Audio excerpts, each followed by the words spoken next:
Greetings, fellow grade 10s. It's Mr. Shajoy here. Welcome to Back to Basics. Look, what we are doing now, basically, we are looking at our analytical geometry and we are analyzing our November 2018 paper, right? To see in terms of what is it that was expected of us in this particular question, right? Now, hopefully you can see this particular diagram of ours, right? But if not, you can always visit the website and download the November 2018 paper so that you can follow whatever that we are doing here. Right now, let's get straight to it. Now, they are saying, firstly, in this diagram, you are having point P, which is 1 is to 0, Q, which is 6 is to 3, R, which is 9 and negative 2, which are the vertices of the triangle, such that now they are telling us that, right, such that PQ, which means this particular distance, PQ is equals to what? Is equals to your QR, right? So basically we are given this particular distance, and that your PQ is also your what is perpendicular to what? To QR. So that's why it makes a 90-degree here, right? Now they say T is a point on PQ such that T is a midpoint, right? Okay, so which means basically not only are they telling us that, let me just use another color, they are saying this line here is the same or is equal in length with this particular line, right? So now we are also given that we are having what? S, which is the point in and of intersection of RQ and X axis. They say V is a point on the x-axis such that your QSV is 121 degrees, which is basically this particular angle here, right? And QPS is our theta. Now, what is the first thing that these particular questions require from us, right? So the first thing that we are required to calculate is they want us to find out what is going to be the length of your Q or your PQ, right? So which means now 2.1.1. For you to find out what is going to be the length, you are going to use the distance formula, which means you're going to say BQ is going to be same as square root of x2 subtract x1 squared plus this is going to be y2 subtract y1 also all squared, right? And what is going to be this one? Let's see, you can consider any of these to be 1 and also your 2. For an example, if let's say you consider the P to be the 1, then you're going to consider the Q to be the 2, right? Which means it's x1 and x2.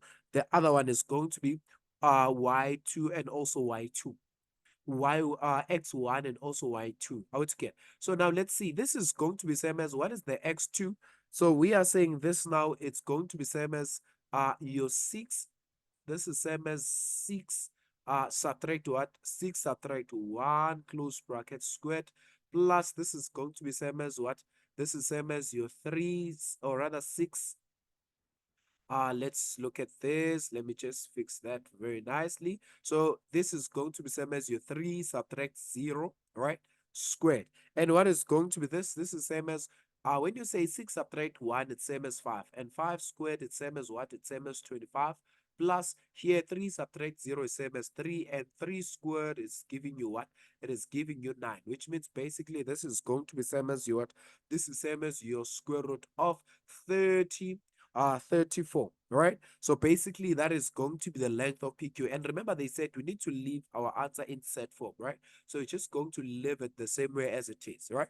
Now let's look at your 2.1.2, right? This was 2.1.1. Once again, now they are looking for the gradient of PQ, right? And we are saying for gradient, the gradient of PQ is going to be same as y2 subtract y1 over, this is x2 subtract x1.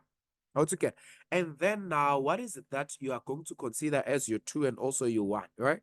So let's say now you consider these as your 2 as we did last time. This is going to be 3 subtract your 0. This is divided by what? 6 subtract, this is 6 subtract your 1, and then what is going to be the answer that you are going to have? 3 subtract 0 is same as your 3, and also 6 subtract 1 is going to be same as your 5, right? So basically that is going to be the gradient of this particular line. Altogether. Now let's just move swiftly along to see in terms of what else then are we required to do from this particular question, right? So the next question is they want us to find out what is going to be the coordinate of your t, right? Now, in order for us to find the coordinates of your t, remember we are given that your what? Your qt is equals to what? To your TP, right? So basically, which makes what? Which makes your T to be your midpoint, right? So in order for us to calculate our midpoint, what is it that you are going to do? We are going to say, look, for our midpoint, you are going to say, look, our coordinate of T is going to be given by x1 plus x2 over your 2. All right, this is going to be also y1 plus y2, right? Plus y2 over your 2. And then what is going to be this? Then what is going to be your x1? Your x1 is same as, you can consider this as 1 plus 6 divided by 2. The other one is going to what? The other one is going to be same as 3 plus 0 divided by 2. So which means the coordinate of your t that you are going to find, it is going to be same as 7 over 2 and also 3 over 2. Altogether. So basically, that is going to be the coordinate of t that you are going to find, right? Now, let's move swiftly along and see in terms of what else then are we required to do there, right? Now, in 2.2 point 1, they want us to calculate what is going to be the area of Q, your area of QTR, right? QTR. Now, what is it that you are going to do to find out what is going to be the area of QTR? So basically, the first thing that we need to do, we need to look at our distance. Remember, QTR, if I can write this, let me just remove this point coordinate t. Let me just transpose it here. Remember, they said this is 7 over 2 and what? And 3 over 2, right? Let me just remove this one here so that I can explain this to you very nicely, right? So what I am doing now, I am going to try and draw and redraw this triangle that they are looking for, right? But now I'm just going to just make it stand, right? So basically, I'm going to make it stand in such a way that the 90 degrees is here, which is your Q. This is your T, and then this is going to be your R. Are we together? This is going to be your what? This is going to be your R. Remember, this is what we are required to calculate here, right? So now, what is the first thing that you're going to do? Now, I want you to have an understanding of this.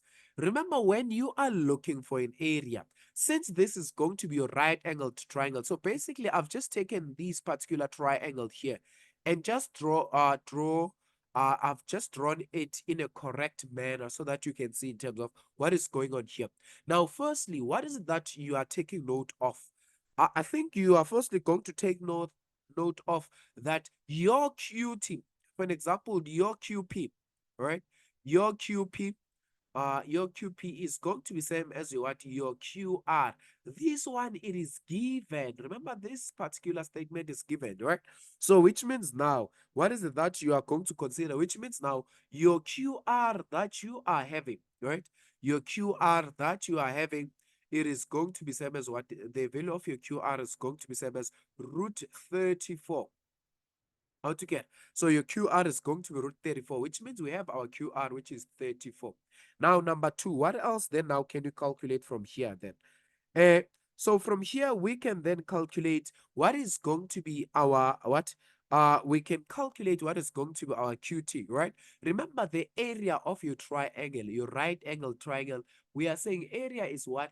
It's half base multiplied by height. And remember here in this particular diagram, your QT, it is your base, and your what? And your what? And your RQ, it's your what? It's your height. So basically what you are going to do here, you are going to calculate your QT firstly, which means now you are going to say the coordinates of my T, it is given by 7 over 2.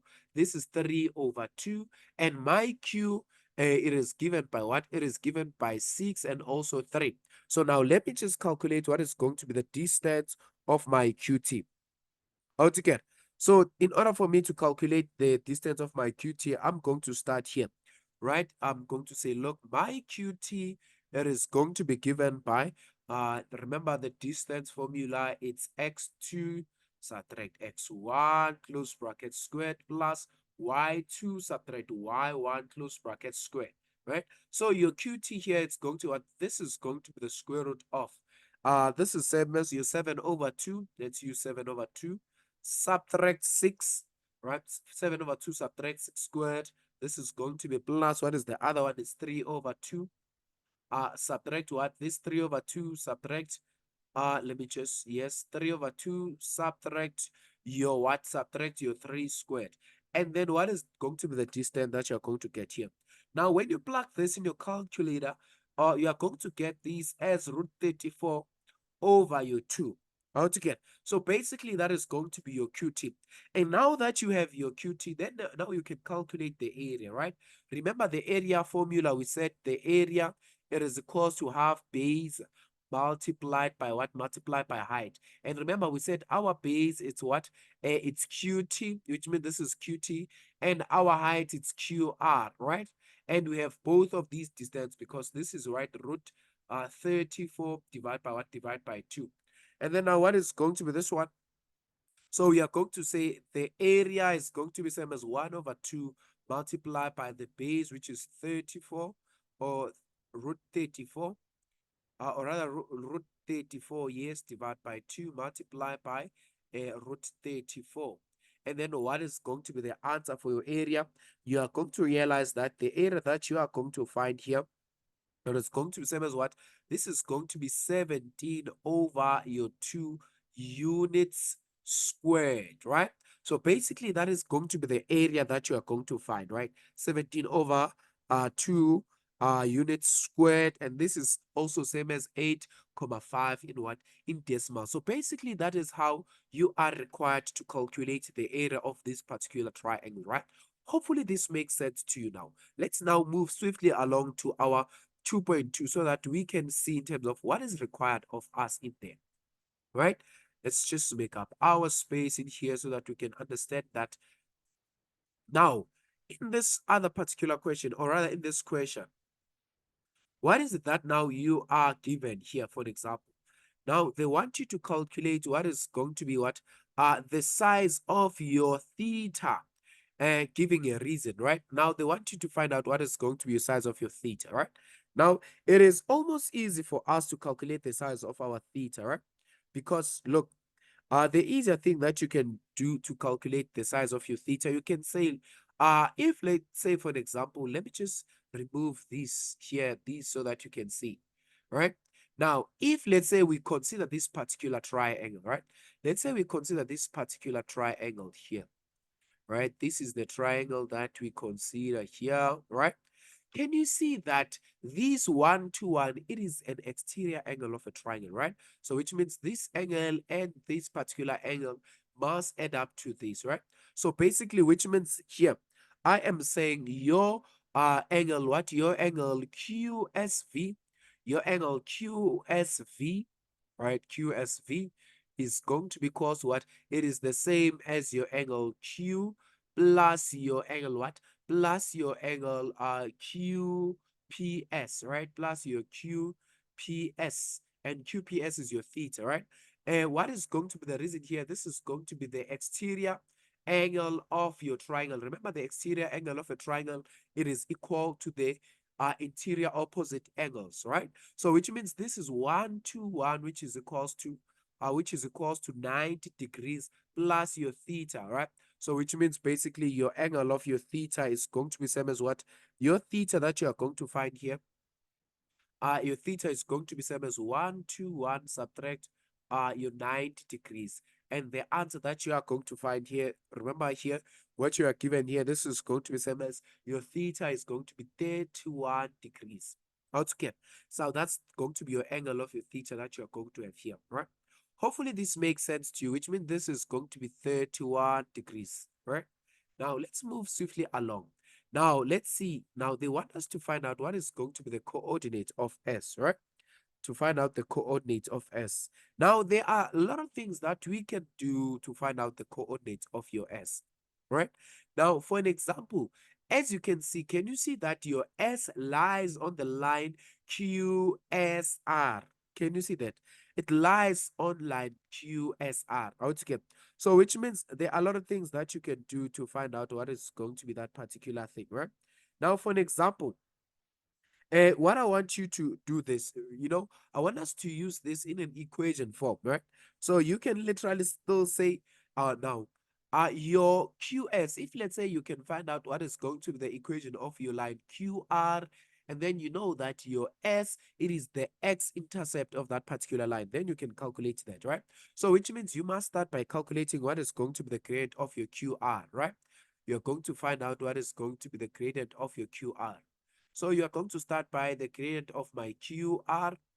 And remember, gradient, you are given by what? Gradient, you are given by your y2.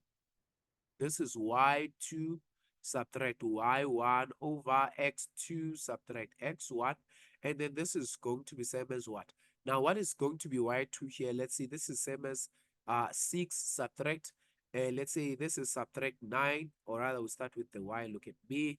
You start with the y, which means this is same as what? 3 subtract negative 2 divide by what else then are you going to have? This is going to be same as 6 uh 6 subtract what? 6 subtract 9. And what is it that you are going to have here as your gradient? This is going to give you 5, and then 6 subtract this is going to give you 3, right? And this is going to give you negative 3, which means your gradient of your QR, it is what? Your gradient of your QR is going to be given by what? It is going to be given by negative 5 over 3. But I want you to take note of this. Can you see that? Let me just make up this. Can you see that S also lies on this line, right? S also lies on this line, right? So which means even if I can use my QS to find, if let's say I can use QS to find out the gradient of QS, right? I can still get I'm required to get the negative 5 over 3 because these points are collinear, right? Are collinear, which means basically they are in the same straight line. And when they are in the same straight line, they have the what? They have the same gradient. So since they have the same gradient, I can literally do it this way. I know my S, it is my x-intercept, which means I have x, and my y here, it's same as 0, right? So which means I can simply say my gradient of my QS, it is going to what? My gradient of my QS is going to be same as, remember the formula is y2 subtract y1 over x2 subtract x1. So this is same as what? This is going to be same as my 3 subtract 0. Remember, my y for this one is 0, right? It's 3 subtract 0, divide by what is going to be this other one. And now remember, I'm only looking for my x coordinate here. So it's going to be 3 subtract 0. Then it's going to be same as what? It's going to be same as x, or rather same as 6 subtract x altogether. And now, because I know that my gradient of QS is still going to be what? Which means basically this, I can literally say this is same as what? This is same as my negative 5 over 3. Let me write it here. Negative 5 over 3, which is equals to 3 subtract 0 over 6 subtract x, right? Because this is one and the same thing. Then now I can just cross multiply here and see in terms of what is that I can get here. So I'd say negative 5 multiplied by 6 is going to be negative 30. And then I say negative 5 multiplied by negative x, this is going to be positive 5x, is equals to 3 multiplied by 3 here. It's going to what? That is going to be same as my 6. 3 multiplied by 3 is going to be same as 9, right? Altogether, then I take this one this side, which means I have my 5x is equals to 39, right? My 5x is equals to 39, which means I divide by 5, I divide by 5, which means the value of the x that I'm going to have here, it's going to be same as 39 over 5. And then when I write this in decimals, this is same as 7,8, right? So which means my x value here, it's going to be same as 7,8. Okay. Now, hopefully this makes sense to you now. I've tried to break this down so that you can understand it better, right?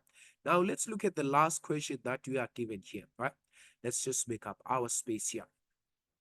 So now we are looking at the last question that we are given, right? Let's see in terms of what is it that we can have here. Yes. Now, the last question is, let me just raise this particular diagram so that you can see it clearly, right? So that you can see it clearly. Let's raise this upward. Oh, yes. Now, what is it that you are going to have here? Now, let's just, yes. Now, the question here, they say determine with reason the gradient of line T, or the line through T, the midpoint of P, or of P what? Of P R. How to get? Now, I know most of my learners, they find this one difficult, but I'm just going to try and ensure that you understand this even much better, right? So what are they saying? They say now they want you to determine the what with reason. They want us to determine with reason the gradient of line through T. The line through T, where is our coordinate of T? Let's just, all right, let me just reduce this so that, so this is T. Once again, so now what is it that we know from here? So they are saying now, in order for us here to calculate this, they want us to calculate what is going to be the gradient through our line T and the midpoint of PR, right? So what is it that you are going to do now from here? We can start by doing what? You can start by simply just calculating what is going to be our midpoint of PR, right? So if you can start by calculating what is going to be the midpoint of PR, right? And if you calculate the midpoint of PR, what is it that you're going to do? So you're going to say, look, my midpoint of PR, it is going to be same as what? My midpoint of PR is going to be same as, remember we say this is x1 plus x2 over 2. This is y1 plus y2 over 2. Then this is going to be same as, now what is this? This is same as 9 plus 1. Remember 9 plus 1. Remember the point is going to be somewhere here. The midpoint of PR, 9 plus 1 divided by 2. And then the other one is going to be same as what? Negative 2 plus what? Negative 2 plus 0 divided by 2. And then what is the answer that you're going to get here? This is going to be same as what? The answer that you are going to find here, it's going to be same as 5 and what? And negative what? 5 and negative 1. So basically that is going to be that. Now, what is it that you are going to then find? You are going to say, uh, now you are looking at what? They say, remember they say with the reason the gradient of the line through T and the midpoint R, which means basically they are looking for the line that will pass through this particular point, right? I want to get. So basically they want you to find out what is going to be the gradient of this particular line. Now, and in order for you to find out the gradient of this particular line, what is it that you're going to do? You are going to say, you are also then now going to look for the gradient. Remember now you found out what is the point here. We said the point here it's 5 and what? It's 5 and negative 1. So, and the point here, it was given by what? It is given by 3 over 2. Uh, isn't it so? Oh, it was 7 over 2 and 3 over 2, 7 over 2 and then 3 over 2. So you are just now looking for the gradient between those two lines, right? So you're going to say, look, my gradient between my T and what? And midpoint of PR, right? Midpoint of PR, what is it going to be? Right? Hopefully we can see that. Now this is going to be same as y2 subtract y1 over x2 subtract x1. This is same as what is your y2? Let's say you consider the first one t as 1, which means this is going to be same as 3 over 2. Subtract, this other one is negative 1, divide by, the other one is 7 over 2, subtract what? 7 over 2, subtract 5. And now the gradient that you're going to find, this is going to be same as negative 5 over what? Negative 5 over 3. Right? This is going to be same as negative 5 over 3. And now basically this is how you are going to tackle all these particular questions that involves analytical geometry. Hopefully all of this makes sense to you now. And thank you very much.